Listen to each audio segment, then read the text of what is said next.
Les amis, bienvenue, j'espère que vous allez bien, j'espère que vous êtes en forme, très heureux de vous retrouver pour le débrief du Grand Prix de Silverstone 2025. Je peux pas m'empêcher de sourire en fait, je peux pas m'empêcher de sourire parce que là je ressors tout juste du Grand Prix.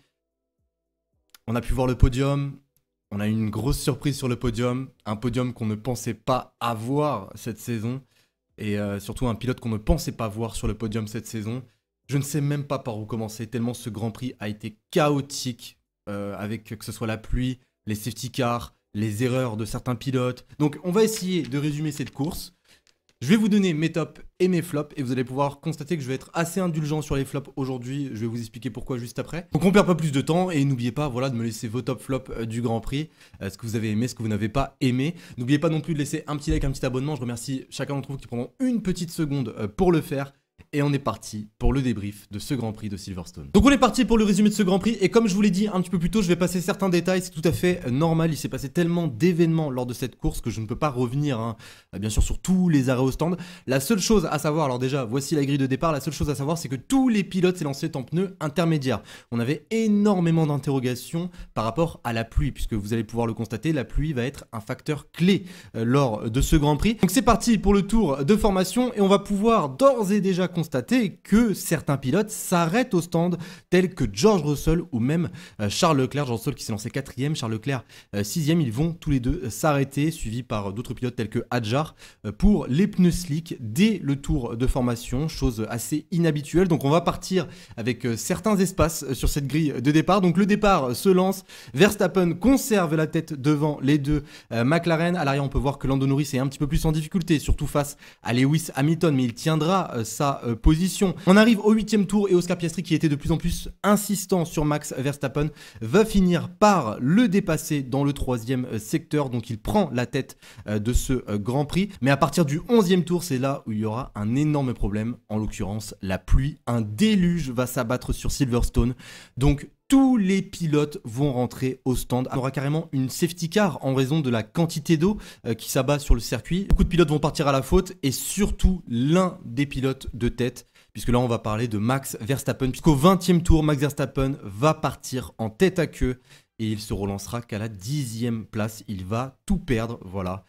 Max Verstappen qui avait de gros problèmes avec sa monoplace aujourd'hui. Et ce n'est pas tout, puisqu'on apprendra au même moment que lors de la safety car, eh bien Oscar Piastri a freiné de manière brutale devant Max Verstappen. Donc Oscar Piastri se trouvera sous investigation pour une infraction sous safety car et il se prendra 10 secondes de pénalité. Donc il vient tout simplement de perdre littéralement sa victoire. Pendant ce temps-là, eh bien, on peut constater qu'il y a certains pilotes qui s'étaient arrêtés avant la première safety car. Du coup ils ont gagné énormément de temps, à l'image par exemple de Lance Stroll ou même de Nico Hülkenberg. En plus Nico Hülkenberg ne va pas perdre de temps puisqu'il va directement dépasser Lance Stroll dans la foulée pour la P3. Après le 35e tour, beaucoup d'écuries se demandaient s'il fallait rentrer au stand puisque la piste commençait à sécher. Donc on a pu voir des pilotes tels que George Russell ou même Charles Leclerc rentrer au stand. Mais au 44e tour de course, on peut voir Oscar Piastri, le leader, qui va effectuer sa pénalité et Lando Norris prendra donc la tête de ce Grand Prix. Après cela, on pourra voir pas mal d'événements comme par exemple le retour de Max Verstappen. Max Verstappen qui est plutôt bien revenu sur son dernier relais,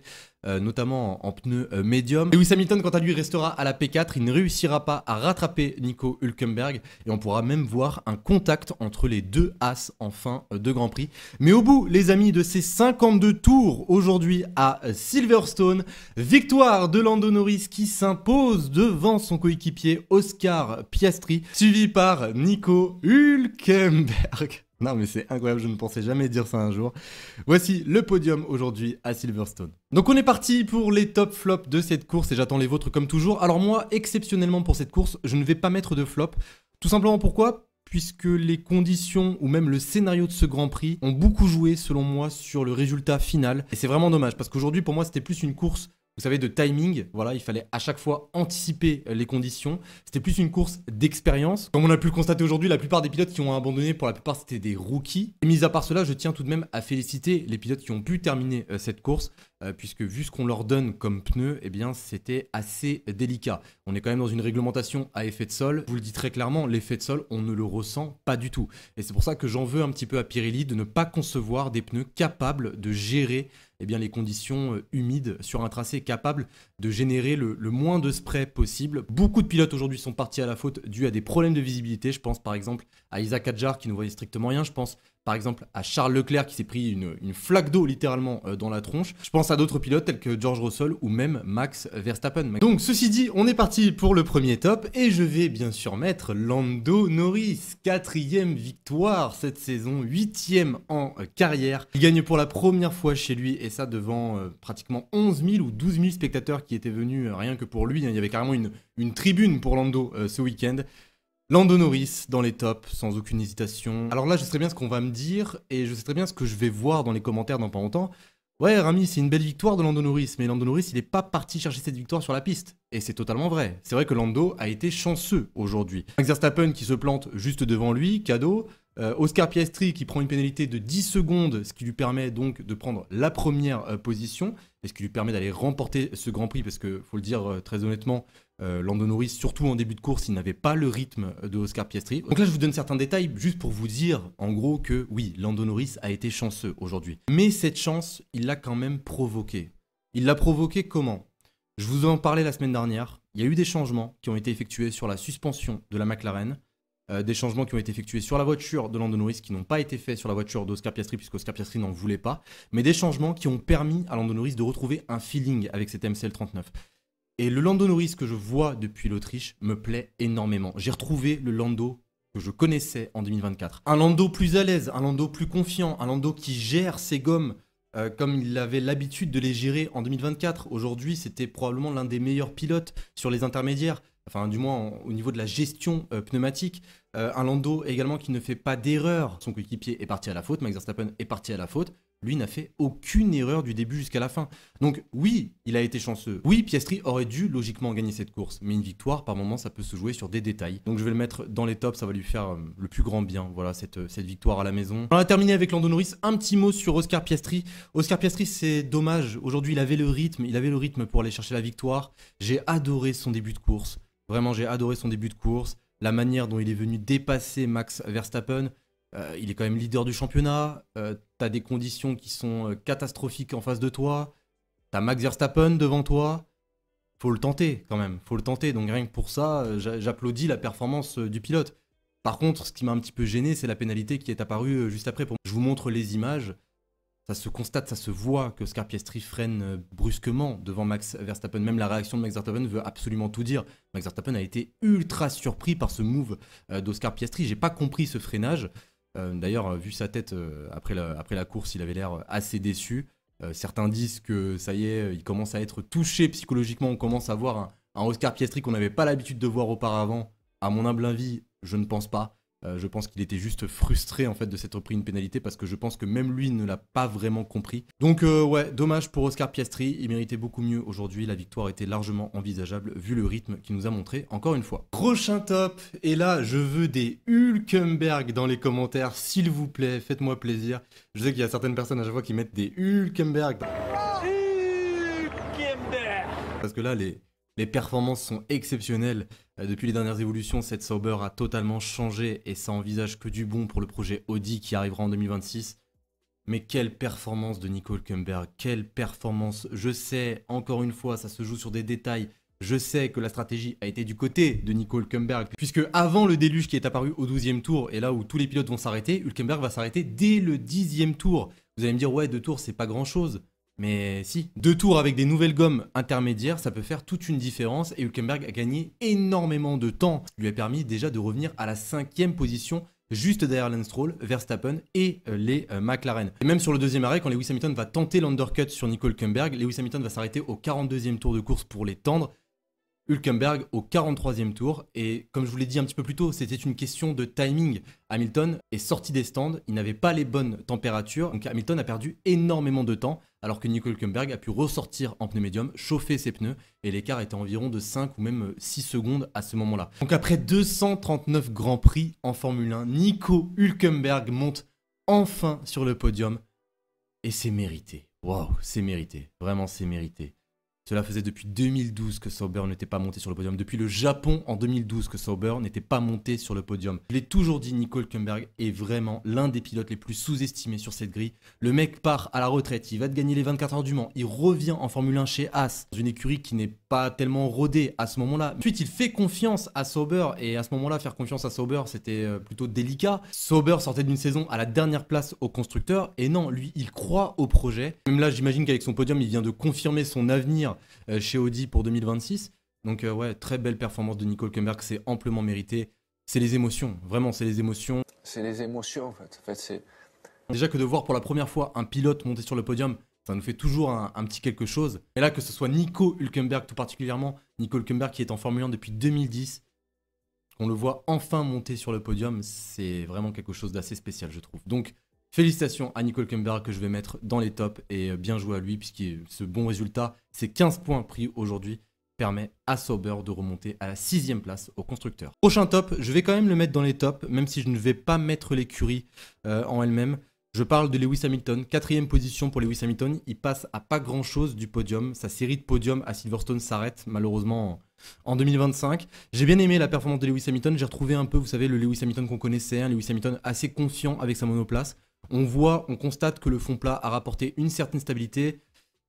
Il a rapporté un certain équilibre, mais la voiture n'est pas parfaite pour autant. On sent qu'elle a des lacunes, surtout dans les virages lents. On sent que l'arrière est instable et surtout, on sent que les conditions aujourd'hui ont eu un impact extrêmement négatif sur le train arrière de la monoplace. Donc je pense que vous l'avez compris, la performance de Ferrari ne m'a pas vraiment plu sur tous les aspects. J'ai bien aimé la performance de Lewis Hamilton.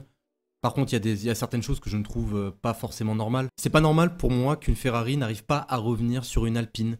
C'est pas normal qu'elle n'arrive pas à revenir sur une Aston Martin. C'est pas normal qu'elle n'arrive pas à revenir sur une Sauber. C'est pour cela que je ne suis pas satisfait de la performance de Ferrari aujourd'hui, malgré la P4 de Lewis Hamilton. Et là où je ne suis pas du tout satisfait, c'est ce qui s'est passé du côté de Charles Leclerc. Charles Leclerc, aujourd'hui, je ne l'ai vraiment pas reconnu. Alors, il y a eu un choix stratégique qui a été fait dès le début de ce Grand Prix. Charles est rentré dès le tour de formation, avant même le départ. Je rappelle que cette décision a été prise par le pilote. Charles Leclerc a demandé à Ferrari de rentrer au stand puisqu'il sentait qu'il avait de bonnes sensations avec sa monoplace. C'était beaucoup trop tôt. C'était beaucoup trop tôt. Et à partir de ce moment-là, il a perdu un temps considérable. Donc, il va venir s'arrêter au 11e, 12e tour, comme tous les autres pilotes qui ne se sont même pas encore arrêtés. Et il va reprendre, en gros, entre guillemets, une stratégie normale, quoi. Une stratégie similaire à celle de Lewis Hamilton, celle de Lando Norris, de Oscar Piastri. Mais il va perdre un temps considérable. Donc, il va être en dehors des points. Donc, on est sûrement sur l'un des pires week-ends de Charles Leclerc depuis ce début de saison. Après, voilà, ce sont des choses qui arrivent. Il arrive en conférence de presse, il le dit lui-même, hein, il le dit que il y a rien qui n'a fonctionné, la stratégie n'a pas été bonne, les sensations dans la voiture n'étaient pas bonnes non plus. Ce sont des choses qui arrivent. Je pense qu'il reviendra dès le prochain Grand Prix en Belgique. J'ai à peu près le même constat pour George Russell. George Russell, c'est à peu près similaire. Il va venir s'arrêter dès le tour de formation. Il va s'arrêter au même moment que Charles Leclerc, au 11e tour pour les intermédiaires, au 39e tour pour les pneus durs. Mais c'est dommage, il y avait peut-être quelque chose de mieux à aller chercher aujourd'hui pour George Russell ou même pour Mercedes en général. Surtout quand tu sais que George Russell, en début de course, il se battait vraiment avec Lewis Hamilton. Hein, entre le 20e et le 25e, 26e tour. Il y avait une énorme bataille entre les deux. C'était plutôt beau à voir. Donc, encore une fois, dommage. On continue avec les prochains tops très rapidement. Alors, je vais en mettre plusieurs rapidement puisqu'ils étaient à peu près tous sur la même stratégie. Et j'ai adoré leur performance aujourd'hui. C'est là où on sent l'expérience de certains pilotes. Tout d'abord, Pierre Gasly. Pierre Gasly, course de patron. Mais vraiment, course de patron. Comment est-ce que Pierre réussit systématiquement à ramener cette monoplace dans le top 10 en qualification? Je ne le comprends pas. Une Alpine A525 qui n'a pratiquement pas évolué depuis ce début de saison. Il vient se battre avec du Lewis Hamilton, il va venir se battre avec du Max Verstappen, il va venir dépasser même Lance Stroll en fin de Grand Prix pour récupérer la P6. Course incroyable de Pierre Gasly et je vous parle même pas de ses défenses qui étaient tout aussi exceptionnelles. C'est vraiment dommage que Alpine n'arrive pas à gérer la dégradation. C'est une monoplace qui use énormément les pneus et qui devient instable très rapidement. Donc c'est pour cela que je suis encore plus satisfait de la performance de Pierre Gasly aujourd'hui. Autre top, je vais mettre Aston Martin. Alors Aston Martin a pu rapporter certaines évolutions qui sont venues toucher le fond plat, que ce soit sur les côtés, que ce soit à l'avant, à l'arrière du fond plat. Il y a eu également une évolution sur le capot moteur. Voilà, pour une meilleure circulation de l'air, une évolution qui va venir toucher le refroidissement et surtout l'aérodynamique de la monoplace. Une évolution qui va être en rapport direct avec le nouveau fond plat. Très bonne performance des deux Aston à domicile. 7e position pour Lance Stroll, 9e position pour Fernando Alonso. Lance Stroll, stratégie, franchement, la stratégie, il fallait la tenter. Hein. Question de timing, il part en intermédiaire, il met les tendres à partir du 7ème tour quand la piste commence à sécher, puis ensuite il va directement remettre les intermédiaires à partir du 11e tour pour terminer cette course en tendre. Donc bonne performance du pilote canadien qui nous prouve encore une fois que sous la pluie, Lance Stroll est un pilote extrêmement talentueux. Et pour terminer, je vais mettre Alexander Albon dans les tops. Il le mérite amplement. Oui, il a été chanceux puisque beaucoup de pilotes devant lui se sont plantés, que ce soit sur la stratégie ou même ont commis des erreurs. Mais une 8ème place quand tu pars 13ème, c'est franchement bien payé. Et on termine non pas avec les flops, comme je l'ai dit un petit peu plus tôt, je vais pas mettre de flops, je vais être indulgent aujourd'hui vu les conditions. Plutôt on termine avec les grands perdants lors de ce Grand Prix. Alors déjà parlons de tous les abandons. Andrea Kimi Antonelli, Isaac Hadjar, dommage pour les deux pilotes, ils vont venir s'accrocher, aucune visibilité. Ils vont pas se voir. Andrea Kimi Antonelli, en 5 Grands Prix, il n'est rentré qu'une seule fois dans les points. Va falloir qu'il revienne. Isaac Hadjar, pareil, depuis le Grand Prix d'Espagne, 0 points marqués. Pour Gabriel Bortoleto, sa course va s'arrêter très rapidement. Pareil pour Liam Lawson, dû à un contact avec Esteban Ocon. Et Franco Colapinto ne pourra même pas participer à ce Grand Prix dû à un problème de transmission. Et je pourrais vous parler d'autres pilotes, tels que Yuki Tsunoda, mais bon, on en arrive toujours à la même conclusion. Il ne s'en sort pas avec cette Red Bull et c'est une réalité. Ou je pourrais même vous parler de Haas qui m'a énormément déçu, surtout les pilotes qui vont venir s'accrocher en fin de course. Haas qui avait rapporté des évolutions qui sont venues toucher le fond plat pour un meilleur appui, des évolutions qui sont venues toucher les entrées d'air des pontons pour un meilleur refroidissement, pour une meilleure circulation de l'air. Il y avait peut-être mieux à faire pour l'écurie américaine ce week-end. Et on termine avec Max Verstappen, j'en ai pas encore parlé, mais c'est vrai que c'est dommage pour Max Verstappen. Il vient prendre la pole le samedi, et il vient la prendre avec la manière, une pole inespérée. Il n'y a que Max Verstappen pour faire ce genre de choses véritablement. Il vient de chercher la pole et lors de la journée du dimanche, eh bien, tout se passe très mal.